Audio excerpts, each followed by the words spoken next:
The Super Bowl may now be over, but that means the full focus of the sports world, obviously with the Olympics, is on NBA basketball. And the Grizzlies showed once again why they should be one of the central focuses of all fan bases across the league with the big win over the Charlotte Hornets. On the Grizzlies win despite a disappointing second half, plus how quality is showing out over quantity when it comes to Steven Adams and Kyle Anderson. That and much more on today's edition of the Locked On Grizzlies podcast. Here we go.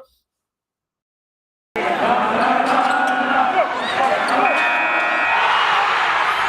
are Locked On Grizzlies, your daily Memphis Grizzlies podcast, part of the Locked On Podcast Network, your team every day.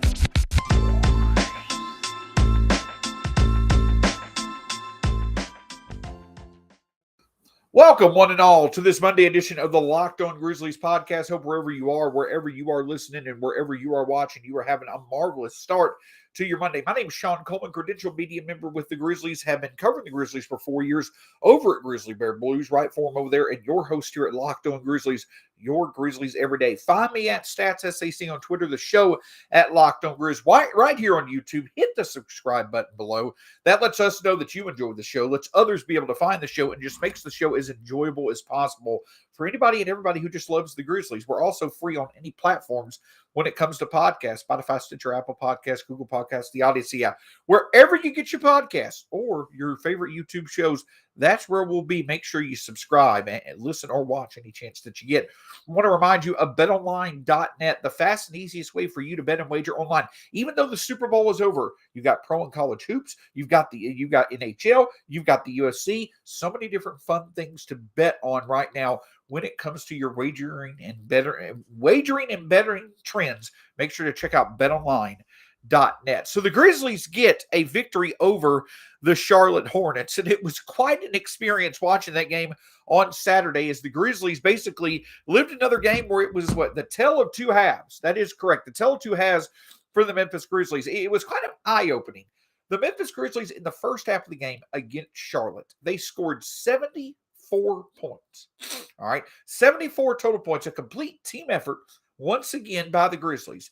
And they limited the Hornets to 43 points scored. At one point, the Hornets were 4 of 26 to start the game. Later on, they were 1 of 15 from three. And the Grizzlies, for the fourth time, and the third time this year, but for the fourth time in franchise history, they had scored more than 70 points and a half, while also creating a 30 or better point lead over their opponent. One of the more dominant first halves we've seen this Grizzlies team play in franchise history. And what wound up occurring? Well, unfortunately, they wound up giving it back. They wound up giving it back in the second half of the game. It was the Hornets that came back and actually scored 75 points in the second half of the game, limiting the Grizzlies to 51 themselves. So to put it in simple math for you, the Grizzlies scored 74 points in the first half of the game against the Hornets, and they had a 31-point lead in the first half. In the second half, the Hornets scored 75 points against the Grizzlies and outscored the Grizzlies by 24. You want to talk about a game where it was the complete opposite script was there for each team in each half? There it was. But at the end of the day, the Grizzlies were able to earn the victory 125-118. Once again, Memphis, 125 or more points. Overall, the Grizzlies' offensive balance in this game, 49% from the field, only 33% from three, only 60% from the line. But the Grizzlies got such a big lead in the first half, they were able to get it done, and once again are continuing to get it done in the paint, at the rim, getting to the free throw line at least frequently enough to have enough free throws for that to be an advantage. Though obviously you want to see the Grizzlies be able to get more accuracy from the free throw line so that they're not having these games get closer than they naturally anticipated. If the Grizzlies simply shot 75% from the free throw line on Saturday night, they would have won this game at 13 to 15 points. That's the difference that free throws can make in a game for this Grizzlies team, but they've got to start hitting them more frequently. We'll discuss that, obviously, a little bit later on this week when it comes to Memphis and what they really need to look to improve upon in their break during the All-Star break. But Ja Morant overall 26 points on the night. Desmond Bane, one of the bigger narratives from this game. Desmond Bane, 25 points, 4 threes on the night, 4 of 7 from three. he had struggled a bit coming back from his absence due to COVID when him and Tyus and Kyle and Bane were out. Desmond Bane had struggled a bit shooting from three, but on Saturday night, and every bit of it was needed, he was able to get 25 points, 4 threes, also had 4 steals, a huge development for the Grizzlies was Desmond Bane contributing 4 steals overall, because overall the Grizzlies had 11 steals and 31 assists. 31 assists allowing for them to set up high percentage looks for the offense to be able to hit high percentage shots. But the 11 steals, especially 4 from Desmond Bane, especially late in the game where Kyle Anderson got the steal and gave it up to Bane, those steals made the difference in getting the Grizzlies as many open looks as possible at the rim to score when the three-point shot was not falling as much as you would have liked it to. Yes, Jaren Jackson Jr. had a bit of a struggle from the field, but also came up with 18 points of his own. But the big key also was 31 combined points from Steven Adams and Brandon Clark. Once again, Jaren struggled. He struggled inside in this game. Overall, he also didn't shoot that well from 3, 4 of 12, but Jaren did not shoot that well inside the arc. But Steven Adams and Brandon Clark were able to combine for 14. They were 14 of 20 from the field in this game for 31 points. That was another key difference in this game for the Grizzlies, was that Ja and Desmond Bane had 51 themselves, but you had a combined 31 points from Brandon Clark and Steven Adams, who were able to step up and show that they can find their looks when they needed to, and all of those looks were there for the majority of the game for them to be able to convert high percentage looks in the paint. But another thing that truly stands out, yes, the defense struggled in the second half. That surely is something that the Grizzlies need to get, in place before they move on to the true second half of the season after the All-Star break. But Saturday offered a bit of a reminder of just how different, just how much more fun, how much more consistent, and how much of a higher ceiling the Grizzlies offense is under Taylor Jenkins than it was previously. In Taylor Jenkins' time with the Grizzlies, in 203 games, the Grizzlies have scored 125 or more points in 203 regular season games. They've scored 125 or more points 38 times. That's over 2+ seasons, 203 regular season games. They've scored 125 or more points 38 times. And in the Morant Jenkins 2+ season era. Go back to the 24 seasons before Taylor Jenkins and Ja Morant. That is a span over 24 games of 1,993 games. In that span, the Grizzlies scored 125 points 38 times. Again, in the Ja Jenkins era, which is 203 games, the Grizzlies have scored 125 or more points 38 times. That's how special this current run once again is for the Grizzlies. I'm not saying that I think Memphis's offense this month is going to be on what they did back in January of 2020 or what they did back in April of 2021 or even what they did in December of 2021. But what I am saying is that you are again not only seeing that the ceiling of this Grizzlies offense can reach levels that we've not seen before in this franchise, but they're starting to happen more consistently. Yeah, the second half is a bit of a concern defensively. I will say this, though. Charlotte, when they get going, Charlotte is one of the higher ceiling streaky offenses in the NBA. So I wouldn't be too concerned about it. Charlotte just absolutely made adjustments and got hot. Thankfully, the Grizzlies had enough of a lead to overcome it, and they were able to get a big victory. But again, while Ja and Desmond Bane certainly were the big difference makers on offense, it was Steven Adams who really showed up and stood out with his scoring and rebounding. But Steven Adams continues to show all year long how he's making a big impact without having to be a big focal point of the offense. I'll discuss that in just a moment. But before I do, I want to talk with you about Built Bar. Built Bar is the protein bar that tastes like a candy bar. And listen, when Steven Adams gets the ball, the big thing that stands out about Steven Adams this year is his ability to pass. And he's got so many options to utilize to be able to look for high percentage chance to score. Well, if you want a 100% chance to make your day better, you've got so many different options from Built.com that can do exactly that. regardless of the over 18 different flavors you can choose from. You can have it in the morning for breakfast, have it in the afternoon as a snack. Built Bar is going to make your day better. Go to Built.com, choose from over 18 different flavors, but also put in the promo code LOCKED15 and get 15% off your next order from Built Bar. Certainly can't thank you enough for making Locked On Grizzlies your first listen of the day, but a couple of other options when it comes to your second listen of the day. Check out the Locked On Now podcast, the latest breakdowns from all the sports around the world when it comes to the Locked On Podcast Network, instant reactions from local experts that can give you the insight you're looking for. Plus, many NBA teams are coming up on the 2022 All-Star break. A lot now that we're past the trade deadline, it seems like many teams, almost every team across the NBA, has an idea of where their season is headed.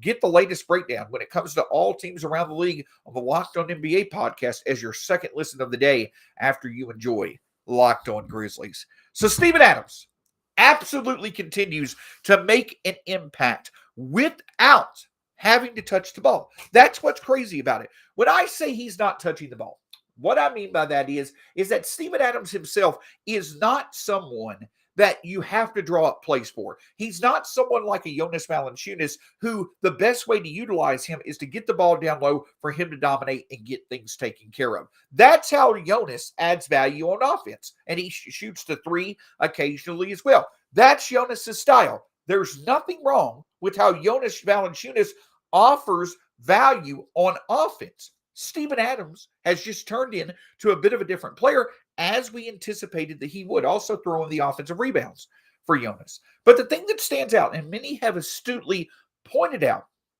when it comes to Jonas Valanciunas, Steven Adams. Steven Adams continues to add value, and he continues his playing time, continues to correlate well with the Grizzlies performing well on offense, because despite the fact that Steven Adams doesn't need a lot of touches, his activity when he touches the ball or when he creates the opportunity to touch the ball leads to good scoring opportunities for the Grizzlies. Consider this. When you look at bigs across the NBA, and you look at the bigs and their ability to pass, their ability to create opportunities from others, a lot of centers nowadays have shown the chops for stretches of being able to do it. It's part of the game in the NBA today. You have to be able to have, especially for successful teams, you have to have your five as a hub that can create other opportunities for your team. That's a huge, big key to success in today's game. Look at Nikola Jokic, look at Draymond Green, look at others who are very, very important cogs of their team's success and their teams that are winning. Steven Adams, though I'm not saying he's on the level of a Draymond or a Nikola Jokic, his game, though, he's turned his game into showing flashes of that frequently enough to where that is a significant added value when the Grizzlies are on the court. Consider this. Among NBA bigs that have played at least 1,000 minutes this season, according to Cleaning the Glass, only 6 bigs are in the 80th percentile in terms of assist percentage and assist to usage ratio in the NBA. Only 6 bigs. Their names: Nikola Jokic, Draymond Green, Domantas Sabonis, Al Horford, Mason Plumlee, and Steven Adams. Now, in today's game, you've got 3 of the best passing bigs right there: Jokic, Domantas Sabonis, and Draymond Green.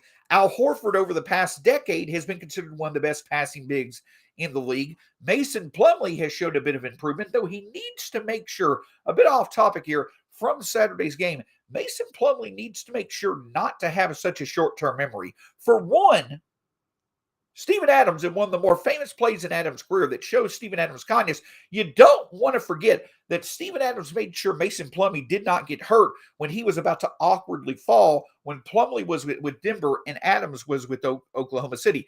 That's one of the standout moments of Steven Adams' career. But then on Saturday night, Mason Plumlee gives Steven Adams a little bit of a push, a love tap, and throws the ball at Steven Adams. Number one, I wouldn't be so quick to forget, if I was Mason Plumlee, how Steven Adams helped him out. Number two, I sure as hell, in no way, shape, or form, would want to be the one to piss off Steven Adams or pick a fight with him. I don't feel confident I'd win that battle.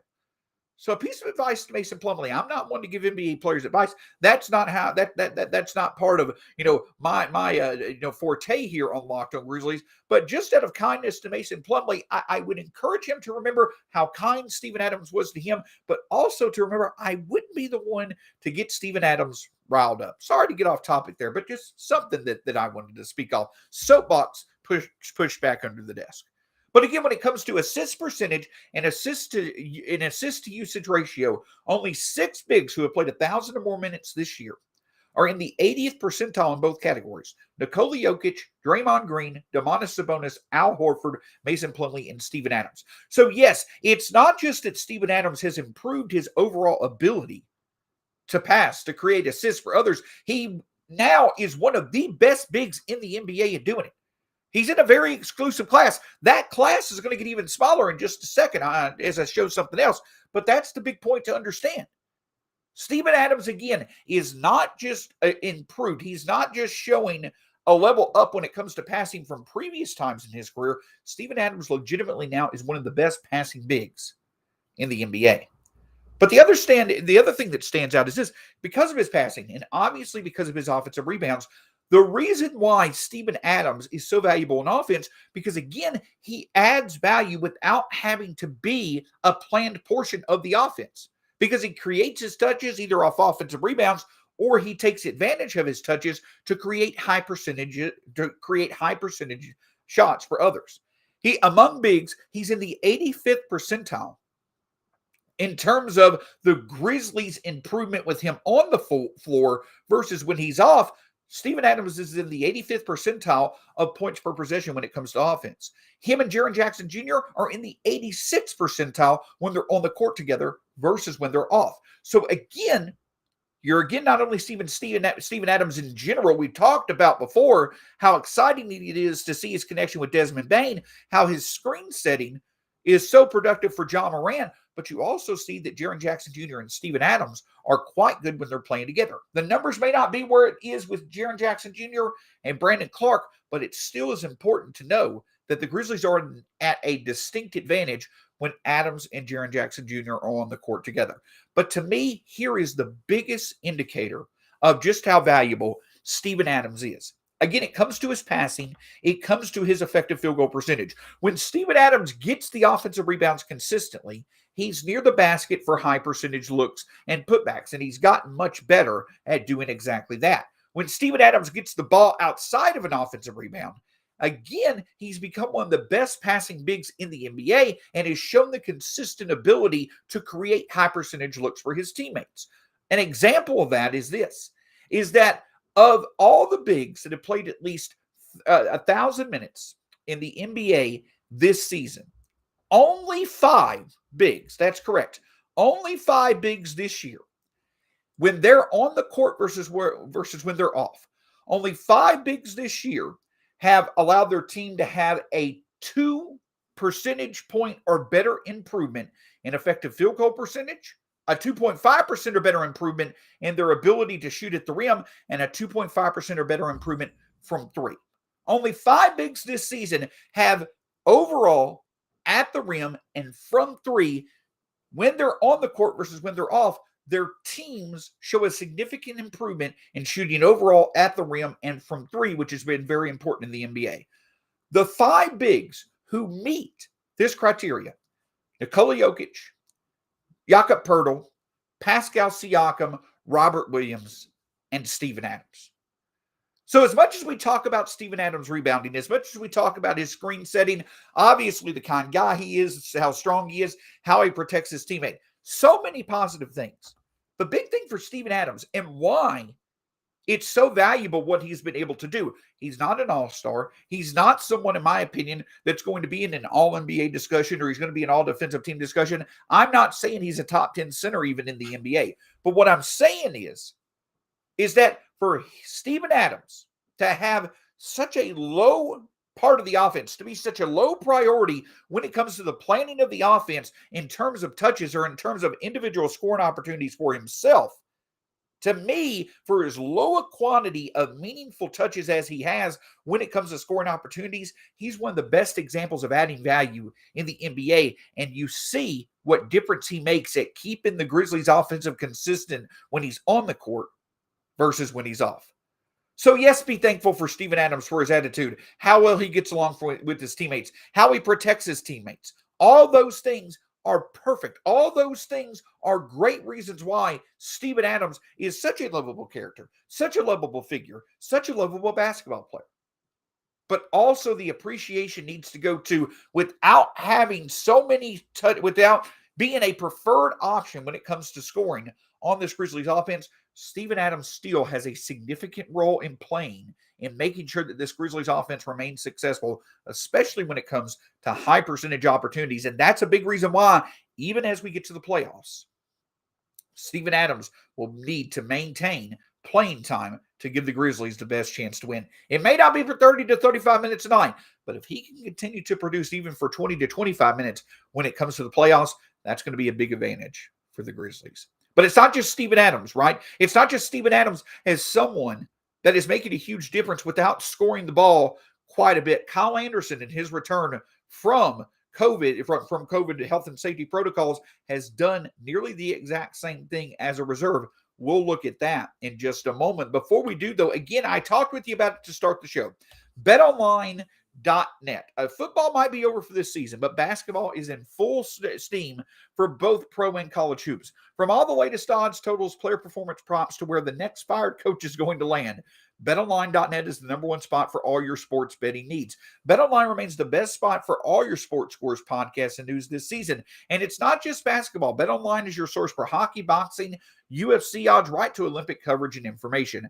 Head to the website today or use your mobile device to learn more about the trends and actions. BetOnline, where the game starts. On tomorrow's edition of the Locked On Grizzlies podcast, of course, we'll be previewing the Grizzlies game against the New Orleans Pelicans. That's right. The Grizzlies will be facing the Pelicans. The rivalry continues. And even though this game will be without Zion Williamson, I have a sneaky suspicion it's going to be competitive, as it always is. But what has led us to this point? Recapping the path to where the Pelicans and the Grizzlies are. Though both may be excited about the end of their season, it is on much different levels. We'll look at that and more on tomorrow's edition of the Locked On Grizzlies podcast. So Kyle Anderson is another player that has certainly stood out. And the thing that stands out about Kyle is that just straightforward, Kyle, even though he's not starting, unfortunately, he's missed some games this year due to health and safety protocols. 9 games. As a matter of fact, he's missed 9 games so far in the 2022 season. But the thing that stands out about Kyle is this. So far in the 2022 calendar year, Kyle Anderson has missed 9 games. And in the 13 games in which he has played so far this year, Kyle Anderson has only scored in double digits 4 times. But also, and you can say this for many Grizzlies just simply because of the fact they keep winning, but also in that, Kyle Anderson has not played more than 30 minutes in any of those games, yet he has recorded a positive plus-minus in 10 of those 14 games, including 6 of his past 7 games. And why is Kyle Anderson doing this? Well, let's look at it. Here's a big reason why. Look at these stat categories for Kyle Anderson so far in the 2022 calendar year.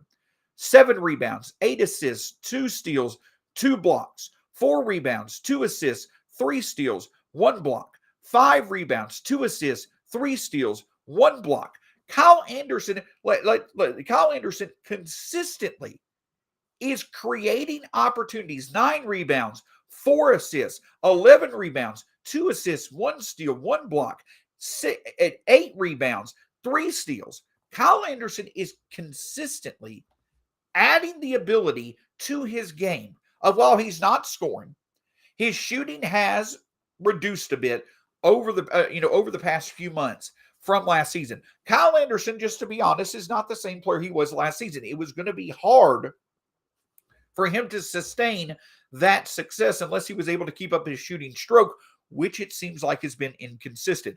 But a big key that Kyle Anderson is showing, once again, that he's always shown, is the two things that he does well. He plays smart basketball, and he is an advantage when it comes to creating more possessions for the Grizzlies than allowing for the opposition. It's the defensive rebounding for Kyle. It's the ability to get blocks. It's obviously the ability to get steals, but also his playmaking leading to high percentage opportunities. And just like Steven Adams, the secret to Kyle's success is the fact that he does not have to be a preferred portion of the offense when it comes to scoring, but when he does touch the ball, good things happen.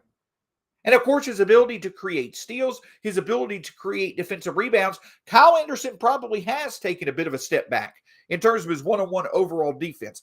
Dillon Brooks being available likely helped Kyle Anderson in many games last season. And you see this year that Kyle a lot of times has not been as effective in terms of general one-on-one defense. But Kyle Anderson this calendar year, when he's played, still has shown his value in limiting scoring opportunities for the opposition while also creating scoring opportunities for the Grizzlies. And I'll be honest with you, I'm not going to say that I was one of the biggest, but I'll admit it, I was a clear advocate for the idea of trading Kyle Anderson at the trade deadline. It had nothing to do against Kyle Anderson. I still feel that there is an avenue. There's a reason why the Grizzlies should extend Kyle Anderson to keep the value that he adds in the fold beyond this year. But if the price isn't there, Kyle Anderson's not a big enough priority, in my opinion, to pay $13 to $15 million or more to per season. But my point that I'm getting at is this. I know that I felt that it made sense to trade Kyle Anderson if the Grizzlies felt they could get enough value for him. But the reason why I thought that is the same reason why I feel that it's important to point out Kyle Anderson's value.